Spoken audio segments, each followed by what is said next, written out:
Julia Gillard promised a new type of national conference for her party this year. And while behind the scenes, the deal makers are still working frantically on a major policy change on gay marriage, the conference's opening day followed past scripts. But that's not to say it was without its fiery moments, as the left and the right of the party publicly clashed over the budget and the mining tax. Political correspondent Tom Iggulden filed this report from the conference hall in Sydney. For decades, the ALP National Conference has been carefully stage managed. Julia Gillard says this one will be different. We didn't join Labor in our youth because we had no opinions. We didn't come here for a coronation or a campaign launch.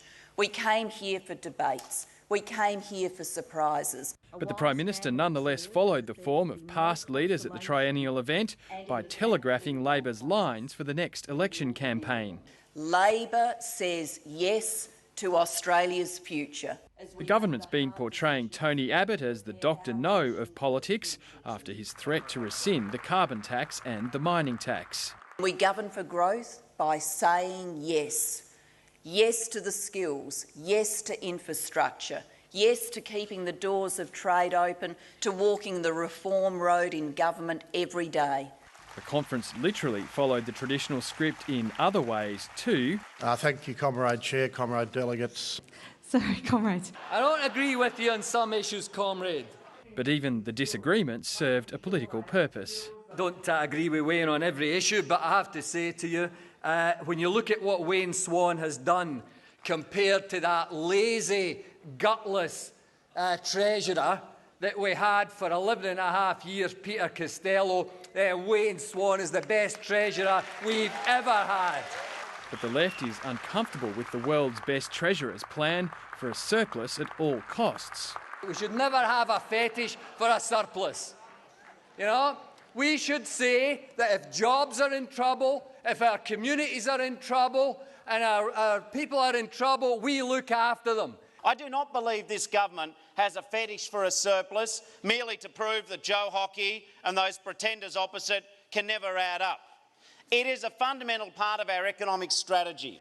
Doug Cameron's also accused the party's leadership of caving into mining interests by watering down the mining tax. The Rolls-Royce rally over in Perth, you know, where all the billionaires were out there, you know, the Armani anarchists out there, you know, saying, don't tax us, we're too poor.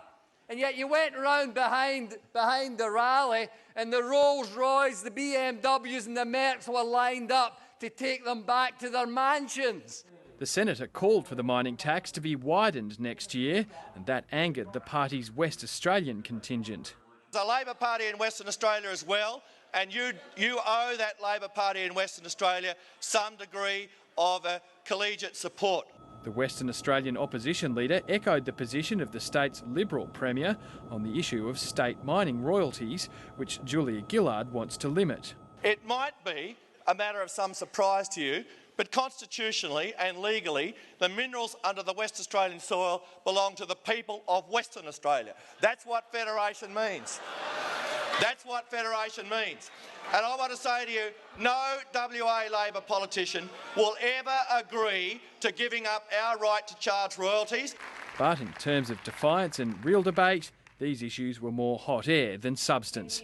There will be no policy changes on the commitment to a surplus or the mining tax, but there is a genuine split behind the scenes in another area.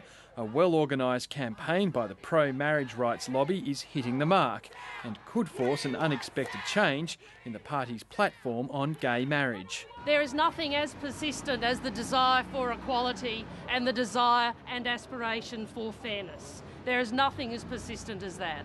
And so the Prime Minister's prediction of a surprise or two certainly hasn't come to fruition today, but the fuses are lit for a more vigorous debate tomorrow.